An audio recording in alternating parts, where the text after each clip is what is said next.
Good morning, everyone. Welcome to Nature Live Online. I'm Alison. I'm your host for today's talk. Now, hopefully some of you have been following our previous talks, but if you're new to Nature Live, we're an event that usually happens every week in the Natural History Museum in London. We're a chance for our visitors to actually meet and speak with some of our scientific staff, find out what they do behind the scenes at the museum. Now, of course, we can't safely be at the museum right now. So instead, we've brought Nature Live online. So we're going to be bringing our science and our scientists direct from our homes to yours. In a minute, I'm going to be joined by Natalie Cooper, and we're going to be finding out a little bit more about our famous blue whale skeleton, Hope. Now, I've got lots of questions for Natalie, and I can see already that many of you have been posting your questions as well. We've got absolutely loads. That's fantastic. What we'll do is we'll try to get to as many of your questions as we can during the stream. Do bear with us, but let's meet our scientist. Natalie, are you there, Nat? Yep. Hi, good morning. Hey, thank you so much for joining us this morning. Now, let's start by finding out what you do at the museum, first of all. Hi, so I'm a researcher at the museum. So I work in the vertebrates group, which means I work on mammals, I work on birds, I work on reptiles, amphibians, and also fishes. So I get to work with lots of weird and wonderful specimens and learn lots of exciting things. That's brilliant, a little bit of everything almost. But it's one specimen that we're today, isn't it? It's our blue whale, Hope, now famously hanging in Hintze Hall. Why did the museum take the decision to put this specimen right at the heart of the museum? Well, hundreds of years ago, there were lots and lots of these big whales, including blue whales in our oceans. And unfortunately, humans then started hunting them, and we hunted them almost to extinction. So in the 1960s, a bunch of people got together from different countries around the world and decided that they would actually try and protect blue whales. So they banned blue whale hunting. And this was the first time that lots of people from different countries came together to protect one species. And it was successful. So blue whales, they're still endangered, but they're not extinct, which is great. And the museum thought it'd be really good to have something really positive to remind people that when we work together, we can actually protect animals, but also to remind us that as humans, we do have a responsibility to try and take care of animals in the natural world. Absolutely, and it's a really powerful message, and it's the reason we called her Hope, isn't it? Yes. Now, tell us a little bit about blue whales in general. What do we know about these amazing animals? Yeah, so blue whales are completely awesome. They are the biggest animal that has ever lived on Earth, ever. So bigger than the biggest dinosaurs, bigger than the megalodon, all those kinds of things. So they are about 30 meters long maximum. Usually they're a bit smaller than that. And that's about 3 double-decker buses end to end. They're also really heavy, so they weigh the equivalent of about 20 elephants or about 30 hippos, if you can imagine how much that weighs. So really big animals, and we find them in oceans sort of all over the world. We had a question come in from Josh, age 9, who was asking how long whales live for. Do we know? Yeah, so we don't have a great idea what the maximum age is, but the oldest ones we've found, blue whales, are about 70 years old. And the way we find that is really cool. So, you have wax in your ears. So blue whales and most big whales keep that wax for their whole lives, and they kind of lay down layers every year, like tree rings. And so you can count them and work out how old the whale was. Wow, that is impressive. What do blue whales eat? Because they have a very specific diet, don't they? Yeah, it's quite strange because given that they're the biggest animal on Earth, you'd think they'd eat something pretty big, but actually they eat these things, which are pictured here. So these are called krill. So they're usually about 2 centimeters long, so pretty small. But the whales eat lots and lots and lots of them. So they can eat about 40 million of these a day. And probably my favorite fact about these is you can see they're a bit pinky colored and they're sort of kind of pinky brown, which means that you can tell if it's a blue whale poos that you found, because blue whale poo is always kind of pinky brown in color. That's a brilliant fact. That's my favorite so far. We've had a question, Natalie, from Amelia, Henry, and Thomas, and many more people apparently want to know how long whales can stay underwater for. Oh, that's a good one. So I think it Yeah. tends to vary because it depends on the kind of whale. So some whales can stay underwater for hours, really, really impressive diving capacity. But for most of them, at least an hour, which is pretty cool. That is really, really impressive. um, is there anything that we don't know about blue whales? Things that are still a bit mysterious? Yeah, I mean, they're very rare creatures, and they're very shy. So there's lots of things about their behavior and their song and how they communicate that we don't understand.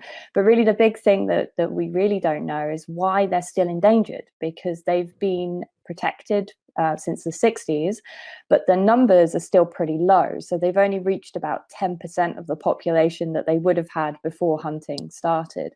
And so trying to understand what it is that's going on that means that they're not recovering as well as other whale species is something that's really important. Absolutely. And what about Hope, our whale? How did she come to be at the museum in the first place? Yeah, so the story of Hope is quite an interesting one because we've got lots of information about what happened to her after she died. So in 1891, so over 100 years ago, there's a record of a blue whale swimming quite fast up the waters between Ireland and the UK. And unfortunately, she then met with what's called a sandbank. So the water looks quite deep, but there's actually sand underneath. And so she accidentally landed on that when she was swimming and got stuck. And so this picture shows what happened there. Unfortunately, because they're really big animals, they find it very difficult to move themselves out of these situations. And the local people couldn't move her either. So unfortunately, she died at that point. But the good thing for the museum is somebody recognized this was quite a rare specimen and so contacted the museum. And so the museum actually bought her skeleton at that point. So we've had her since she died, which means we got all of the bones, including the little ones, which are a bit easier to miss.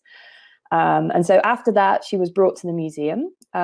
We didn't actually have anywhere to put her back then. So she went into one of our many storehouses where we've got our other sort of 80 million specimens we don't have space for in the collection on display.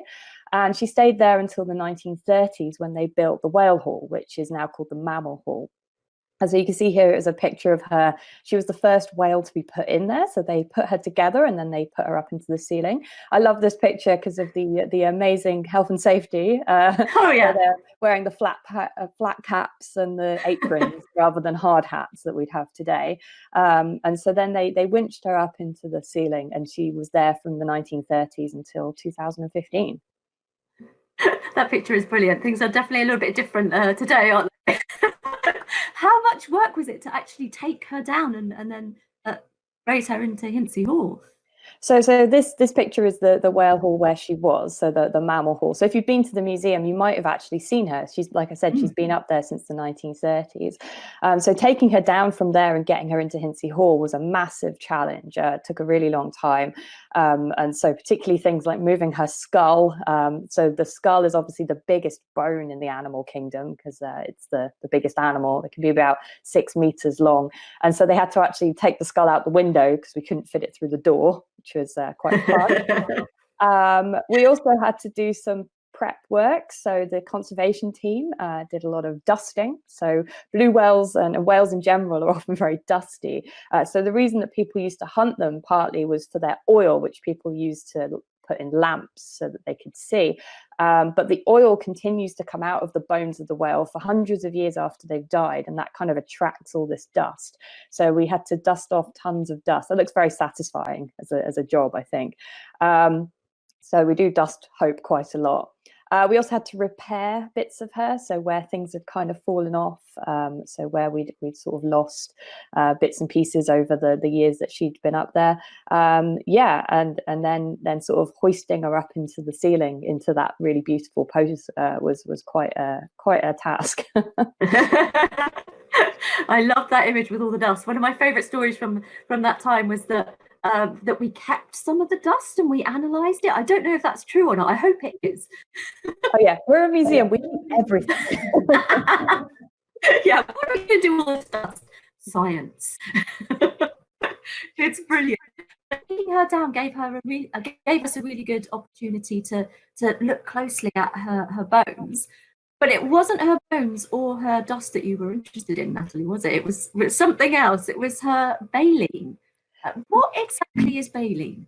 Yeah, so this is a picture of some of Hope's baleen. So because we got her from when she stranded, we actually have all of her baleen in a great big box in the storage. And so baleen is what big whales like blue whales, minke whales, humpback whales have instead of teeth. So instead of teeth, they have these plates that hang down from the upper jaw, sort of all lined up next to each other. In a blue whale, it could be about 300 of these. And basically, they are made out of a material called keratin, which is the same as our fingernails and our hair. So you can actually see in the mouth, this is a humpback whale, and you can see it's really hairy.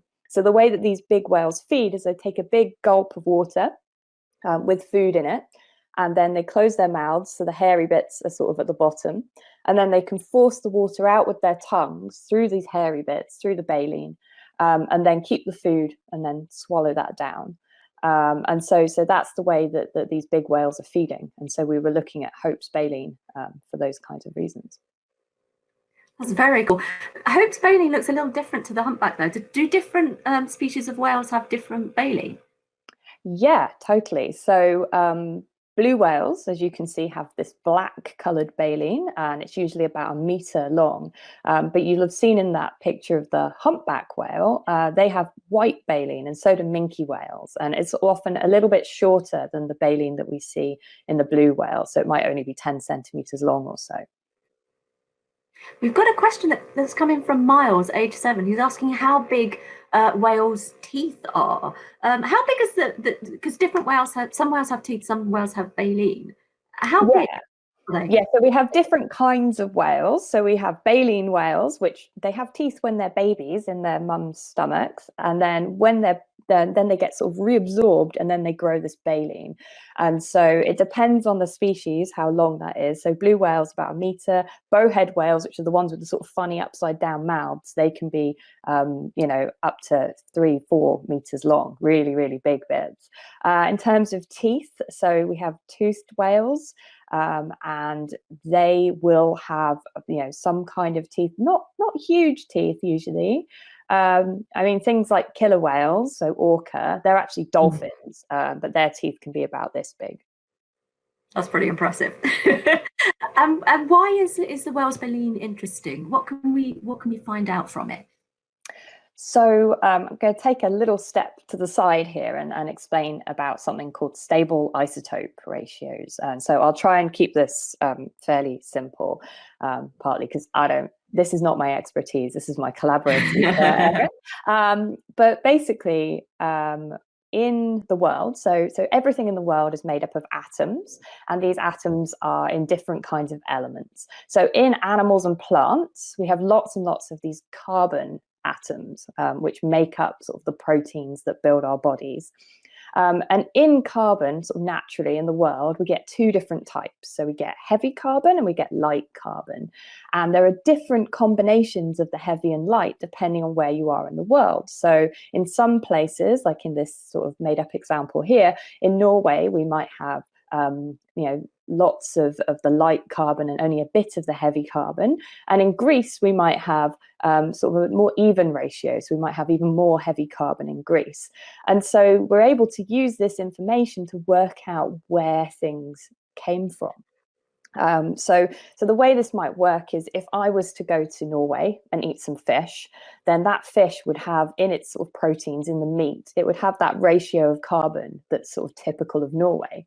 And then I would put that into my materials when I was building things. So when I was growing my hair or growing my nails, so growing these things made of keratin, I would use that carbon, which has this sort of particular combination of these heavy and light ones, and that will be how I build new bits of my fingernails.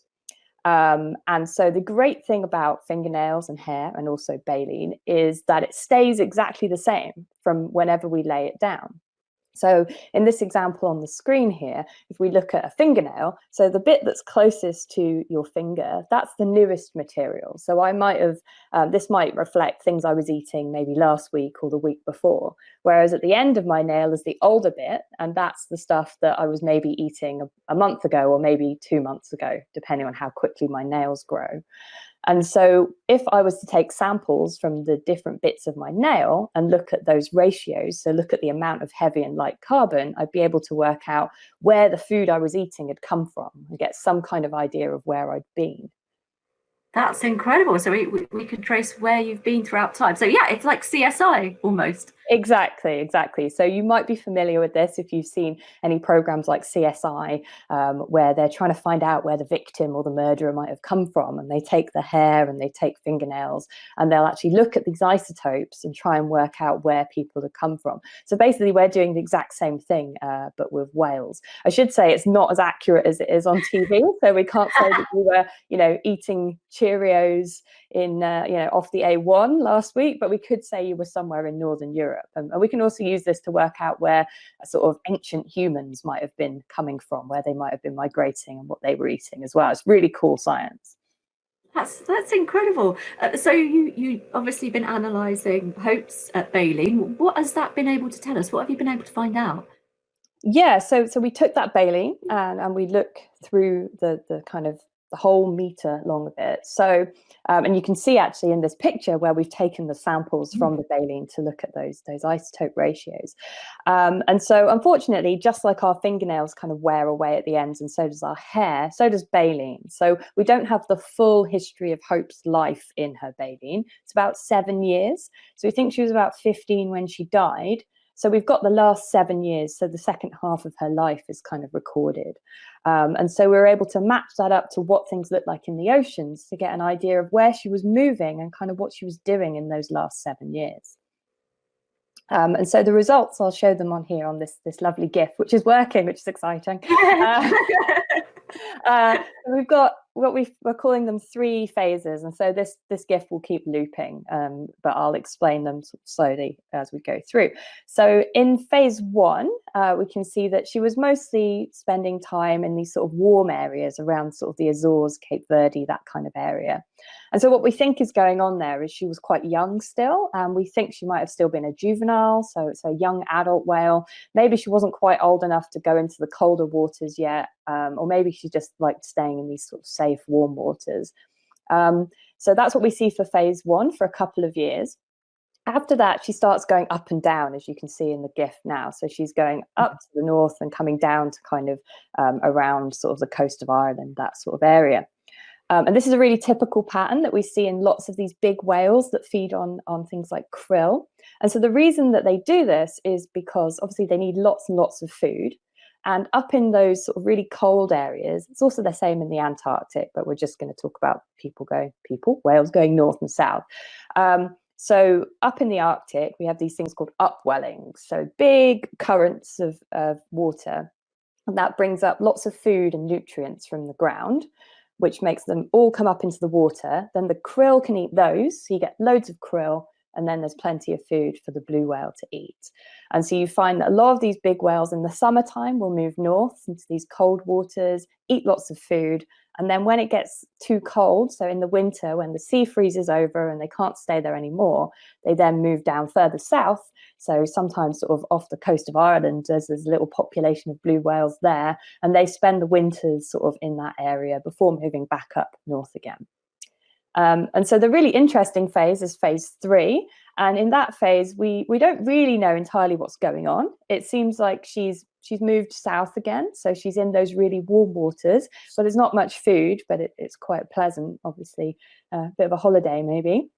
And there's something really weird going on in her baleen in the isotope record. And so that was something really interesting that we wanted to work out. So can we give any guesses as to what what was the cause of this weird behavior? Yeah, so what we think is going on, and the reason we get these funny results, is we think that she had a baby, which is awesome. I know. So we have a number of different lines of evidence, which we won't go into right now. But basically, what it looks like is she got pregnant. moved south, gave birth to the calf in the warm waters, and then raised the baby. So fed it lots of milk. So usually what happens is they feed the babies for about 10 months. And after that, they leave them behind, and the baby can look after itself, and they never actually see each other again. So they don't look after the baby beyond those 10 months. Now, unfortunately, what we think happened was then after having the baby and raising it, she then, as she was moving north again to feed, that's when she accidentally stranded herself and died, which is very sad. But what's really cool, and I think quite the happy ending to this story, is that if she did have a calf, then it's possible some of her ancestors are still floating around in the oceans today, and one day we might even find some of them. Oh, I love that idea that there are relatives of Hope swimming about out there. Hopefully one day we'll find them. We've got loads of questions coming in, Natalie, so I'll just go through a few of them. Many people are asking how many babies blue whales can have in their lifetime. So they usually have like one every couple of years, it seems. And this is something we still don't know a huge amount about. So if they live until they're about 60 or 70 and they're having one every couple of years, then they could have up to sort of 30 babies. I think it would probably depend on how much food they were getting and how healthy they were as to whether they were able to have babies that often. So Hope is obviously just one specimen, but she can tell us about blue whales generally. Is that right? Yeah, so obviously it's always tricky when we've only got one to look at, but we have started looking at some of the other specimens too. And we also find that what Hope is doing in terms of movement is really similar to what whales do today. So ones that we've tagged and kind of followed. And this is really interesting, and it might explain partly why they're not doing so well. If they're still doing the same thing that they were doing over 100 years ago, then maybe that's why they're not coping that well with humans, because there's lots of humans using those waters and causing lots of disturbance. Unfortunately, yes. We've got quite a few people asking about how whales communicate, and also asking how does whale song travel through water? Tricky question. Yeah, so whales, lots of different kinds of whales will communicate in different ways. So everyone's really quite familiar with things like dolphins, and they use this very high pitched sound. They use echolocation, so it's very similar to things like bats. Whereas things like blue whales, they use very deep sounds, so sort of the opposite. So the kind of sound that you can sort of feel vibrating in your bones, sort of the same kind of thing as if you go on an aeroplane, the really loud noises as the aeroplanes kind of take off, sort of that vibrational type thing. And because it's vibrations, they can actually travel really, really far through the water. Because if you think about it, water does wobble. And so the animals are able to sort of take in those sounds. So that's how we think it travels, and it travels miles and miles and miles. It's much better than anything we've invented for things.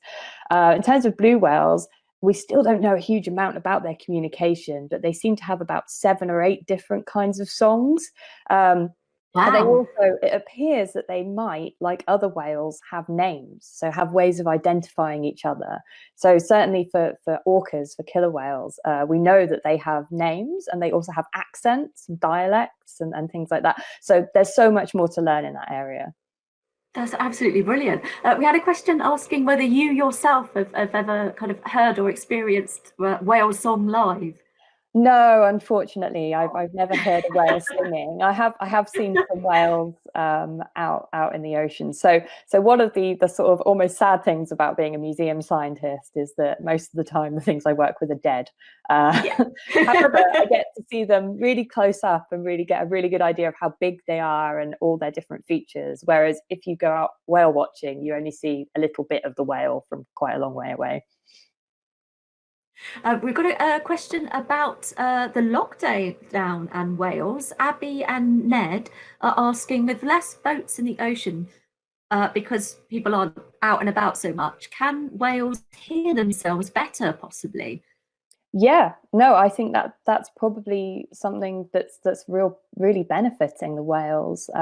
So we think particularly with blue whales, noise pollution seems to be a really big problem for them. They really don't like it. They try and avoid noisy things as best they can, and so they're probably having a lovely time at the moment. I imagine, absolutely, like many animals, less people around. Yeah, they're probably having a brilliant time. We've got quite a few people curious to know why they're called blue whales. Has this got to do with the colour they are? Yeah, so if you look at pictures, they are kind of bluish on the top. One funny thing though is actually the bottom half of the whale will often have little growths on it, which are a little bit yellow. And so back in the day, they used to call them sulfur bottoms, so yellow bottoms whales. So when they were catching them, but they do have a kind of bluey color on the skin, which is why we call them blue whales. Yeah, they definitely do. They're absolutely beautiful, aren't they? Amazing animals. We've got so many questions coming through. Let me go through. So we've got Amelia asking, and we might have touched on this a little bit earlier, age 10, asking how old Hope is, or how old was she when she died? So when Hope died, she was 15, we think. 15. Okay. Yeah, we've got Summer asking again. I think we touched on this a little bit earlier, asking why she's called Hope. So this was something the museum thought would be a good idea. They said because she was a blue whale, and blue whales were the first animals that people from different countries got together to preserve, that calling her Hope was a way of reminding everyone that actually, if we work together as a team, we can actually preserve animals and stop them going extinct. Absolutely. And a very prominent question people are asking is how many blue whales are left in the world? Do we know? Yeah, so we have some estimates, so some guesses. We think there's between about 10 and 25,000. So not very many. So like I said, if we're being optimistic, that's about 10% of the numbers that are around in the early 1900s. If we're being less optimistic, it's more like 3%. So we've definitely got a ways to go in conserving these animals, haven't we? Yeah. It's great that we've made that effort, but still a bit of a way to go. We've got a great question that's coming from Sam, aged 8, actually. Did whales ever have legs in the past? They did, and this is one of the coolest things about whales. We think that whales evolved from something that might be a bit like a hippo. So something that was spending a bit of time in the water and a bit of time on the land. And then through sort of evolutionary time, so the way that natural selection works is you make a tiny little change. And if that means that you survive better and have more babies, then you live and you pass that little change through into your babies and your babies' babies and so on. And so we think that they lost a little bit of legs and became more able to swim, and then so on and so forth. And eventually they became the completely aquatic things that we see today. So some of the really ancient whale fossils, and you can see some really great ones online, still have little tiny legs at the back. And Hope, if you ever go back into the museum or you look at any big whale skeleton, if you look at the back end, near the back of the tail, you can see a tiny little bone that's kind of shaped like this. And that's the pelvis. So that's the thing that our legs attach to. So, of course, in whales, they don't have the back legs. They've just got the front flippers. And you can see that over time, it's just gotten smaller and smaller and smaller. So it's absolutely teeny. But for some reason, they still haven't quite got rid of them because they're not really doing anything. So that's that's my favorite bone of the whale. Yeah, and you can absolutely see those in Hope, can't you? Yeah, I remember that well. While we're on the subject of Hope's skeleton, Brody he'd asked, how did we put Hope's skeleton together? Amina would like to know how it's actually fastened to the ceiling and how it's there. Yeah, so like most of the skeletons that you see in museums, they're sort of held together by it's usually sort of a metal frame. So there's a really nice metal frame that's kind of shaped in that nice way that Hope is kind of curved. And then everything's sort of attached to that metal frame. And often you'll see sort of wires and things going through the bones to kind of stick them together. And then in terms of it being attached to the ceiling, there's various points on the whale where we've attached these big sort of metal connectory things. And then there are these big metal cables which then stretch up into the ceiling. So we had to start her on the floor, and then we moved her up about this much every day, just a little bit at a time, to make sure that it was going to be okay. And so luckily everything's great. The ceiling is holding. So it's a very specialist job that we got some professional people from Canada came in and did that for us. Yeah, I remember that process well. It was absolutely incredible to see that just inching up ever so slowly. It's absolutely wonderful. We've got some really fantastic questions coming in. I know earlier we spoke a bit about whale poo. So we've got Matthew asking whether whales fart. They do fart. Oh, they do enormous farts. So there was a very lovely book, if people haven't read it, called Does It Fart? By some friends of ours. And I definitely recommend getting hold of a copy of that if you're interested in animal farts. But whales could do farts which are so big you could fit an entire horse inside the fart. So yeah, a lot of farting. Yeah, that's impressive. You would imagine blue whale was a pretty impressive fart. We've got, why do whales squirt water out of their backs? This is from Scarlett, aged 5, and Theodore, also aged 5, is asking, how do whales breathe? So those questions are sort of linked. Yeah, no, that's a really, really good question. So obviously we breathe through our mouths like this, but if we were swimming in the ocean all day, we'd have our faces in the water, which is not a great way of breathing. And so one of the really cool things that's evolved in whales over millions and millions of years is that their nostrils have gone from here to up here.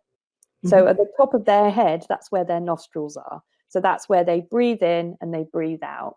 So the reason that there's water is usually just because they've been underwater, maybe a little bit of water's got in, and maybe there's some on the top of their heads. And so when they breathe out, the water just kind of sprays up into the air.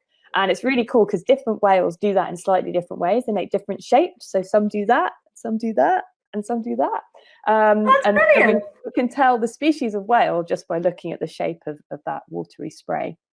That's absolutely fantastic. And what a brilliant question from Scarlett and Theodore. We've got a great question about fossils. Earlier we talked about the evolution of whales. Do we have any fossils of blue whales, or whales that we think might be related to blue whales? We've got some really great fossils of some of these whales. So one thing we don't have good fossils of, because it's made of sort of fingernail and hair material, we don't have great fossils of baleen. And so we have to make a little bit of a guess when we find a big whale fossil as to whether it would have had baleen and sort of be related to these big blue whales. So we don't necessarily have fossils of blue whales because they're sort of recent animals, but we do have fossils of their relatives. And there's, you know, several hundred different whale fossils that you can have a look at on the internet, and you can slowly see how they sort of change into the whales that we see today. It's brilliant. It's an incredible process. We've got tons and tons of questions coming through, so I do apologise if we haven't got to your question yet. We're doing our absolute best, but thank you so much for sending all your brilliant questions in. We'll do our best to answer as many as we can. We had a question come in from Ms. Hilda. I'm not sure if we're able to answer this one, but she asked whether they found any plastic in Hope at all and they were first looking at her. So I don't think they looked. So this was over 125 years ago. So this was before plastic was invented. So we weren't really using plastics at that point. So I would suspect probably not. But that's a really good question. And we do think that that's one of the things that might be causing them to still be endangered. They really do struggle with polluted oceans.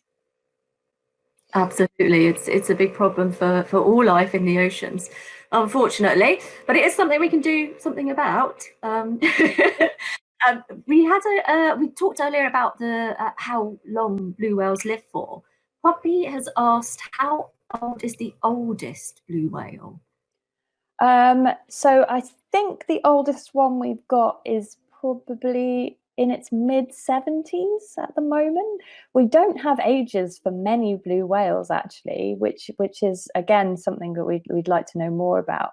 However, if you want the record holder, there's a bowhead whale, so it's a different species, which we think was 211 years old when it died, which is incredible. And the reason we know that is somebody tried to kill it when it was smaller. And so when it finally did die, they found the harpoon, so the thing that they tried to use to kill it, inside the whale, and it had a little mark on it that told you when it was made. And that's how they worked out it was probably that old, which is just crazy. That's incredible. It's amazing that some species can live that long. I know there's species of shark that live for a very, very long time, like the Greenland shark. But that's brilliant. I didn't know that about whales. Oh no, so we've got a great question from Isabel. Does anything eat blue whales? Oh, good question. So nothing really eats the big ones, so the adults. However, the babies can be eaten often by killer whales. So orcas will sometimes attack the calves, and that's often where predation is going to occur for blue whales. But once you're that big, it's pretty hard for anybody to attack you.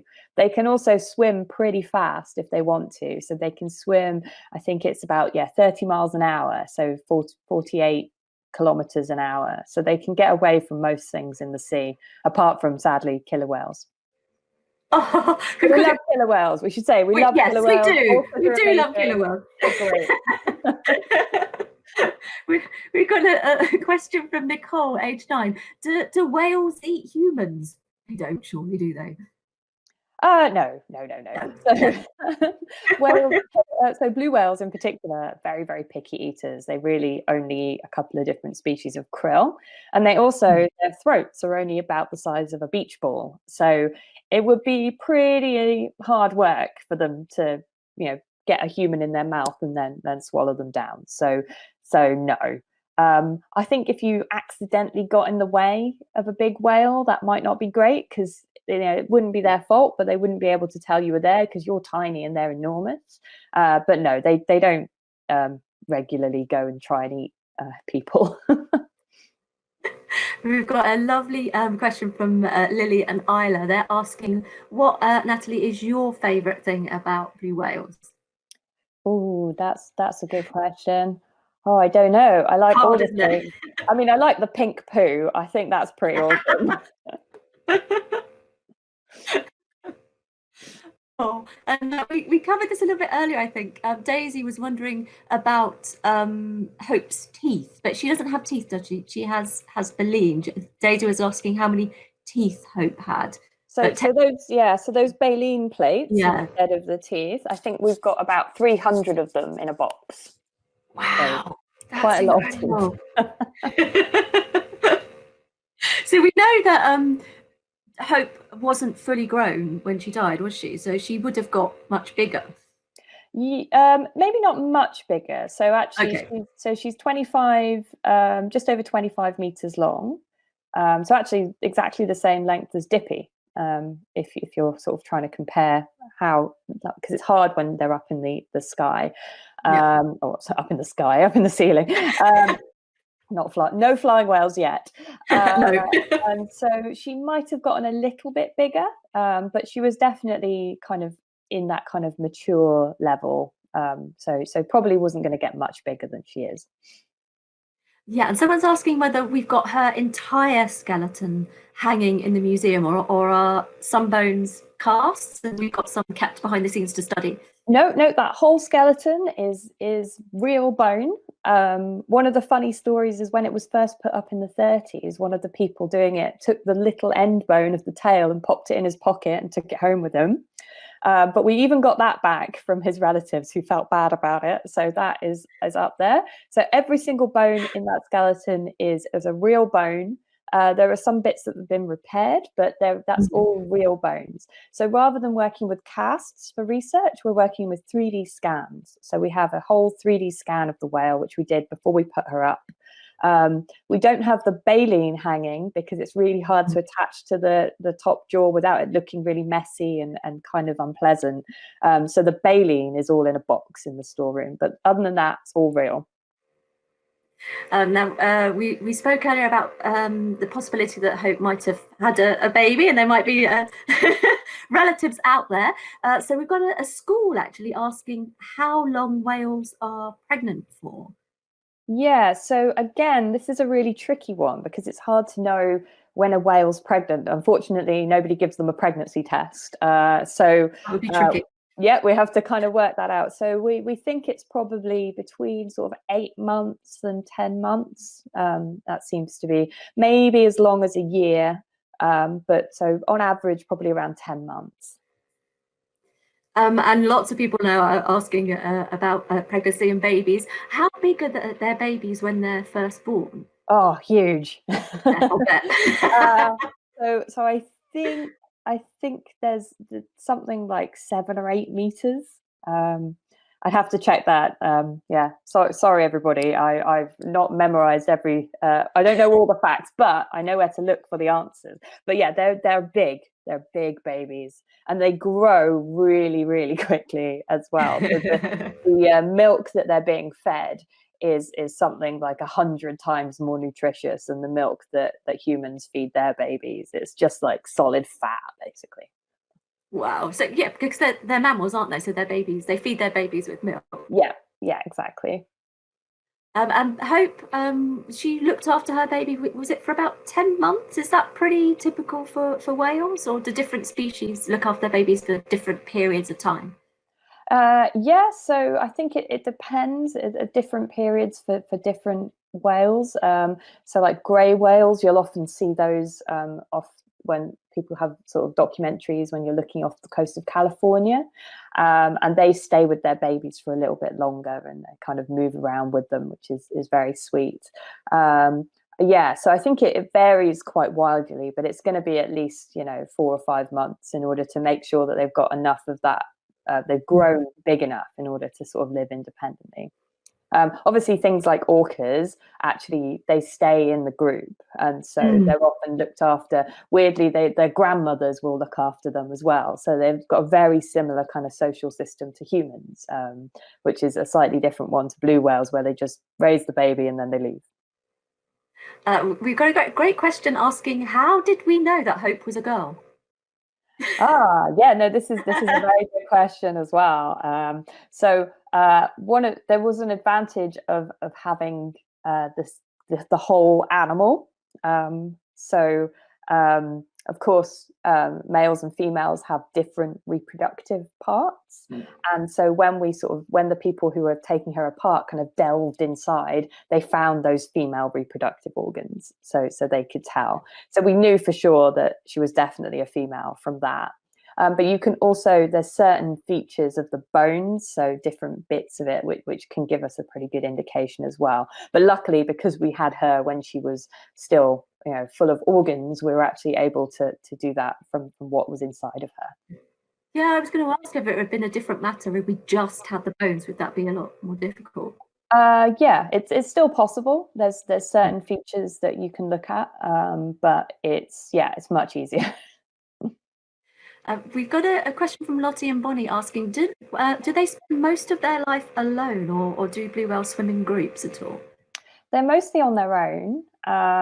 So again, this is something we don't know a huge amount about, because it does look like they kind of, they form groups at certain times.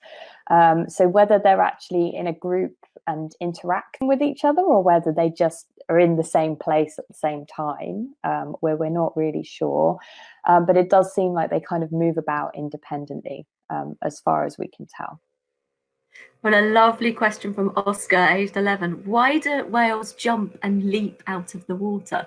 Oh, that's a good question. And I don't think people are 100% sure. So it depends on what species you're talking about. So things like, we'll often see humpbacks doing it, and they call it breaching. And they kind of, I'm now going to do an impression, embarrass myself, and they do that. So there's been some suggestions that maybe it's a social thing, maybe it helps them catch more food, or maybe they're trying to get rid of parasites. So you might have seen that they quite often end up growing like barnacles and things on their backs. So maybe they're trying to get rid of those. And with dolphins, they often will do it just for a laugh. You know, they're very playful. Very social. If you've got YouTube, you should look up spinner dolphins, because they leap out and then they do these little pirouettes before going back in, which is very, very cool. Yeah, they are brilliant.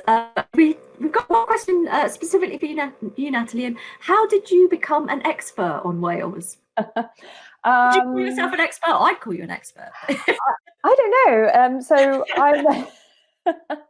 I work on lots of different things, and so I have I went to university, and I have a biology degree, and I have a PhD. So I'm a doctor of science, and so but a lot of these things are, I know some of the kind of the basic science of mammals and things like that, and then I go away and do lots of reading. So if you want to be an expert on whales, probably the best thing to do is just read loads and loads of books and websites and watch TV shows and just find out as much as you can, and then you can be as big an expert as I am. Brilliant. We're almost running out of time. There was one final question that I particularly wanted to ask you, Natalie, and that was really just why you think it's so important to understand and protect whales like Hope. Yeah, I mean, like I said, I think all animals are awesome, and I think we should be working really hard to protect them the best that we can, because it's their planet too. It's not just ours. With big whales, I think they're a really good indication of what's going on in the oceans, because, you know, if you're a tiny little fish, they're really important, but perhaps they can avoid certain pressures and certain problems with humans. Whereas if you're a really big whale, then it's really hard to avoid things like noise pollution, to avoid ships and things like that. And so they're kind of experiencing the stuff that the fish will probably experience if we keep producing more ships and more people in the oceans and things like that. So it's a really good way of understanding, you know, what kinds of things we need to do if we really want to preserve our oceans. Absolutely, and that's a really wonderful note to end on. Thank you so much, Natalie. I know we had many more questions than we could possibly answer, so I do apologise to our viewers if we didn't get to answer your question. Natalie, you're going to have to come back, obviously. And yeah, no, these were absolutely brilliant questions, everybody. They really are. Yeah, no, brilliant questions. Thank you. Well, Natalie, thank you so much. We'll say goodbye to you for now, but we'll see you again soon. Okay, bye. Bye. And thank you so much to all of our viewers for watching and for all of your brilliant questions. As I said, I'm sorry we didn't get to go through all of them. There were so many, but do join us again. We are here every week. In fact, we've got another show next week on Tuesday at 12 p.m. We're going to be talking carnivorous plants and a show on Friday at 10:30 as well. So do follow our YouTube channel, and you can get updates on what shows are coming up. Thank you again so much for watching. We look forward to seeing you next time. But for now, goodbye and take care.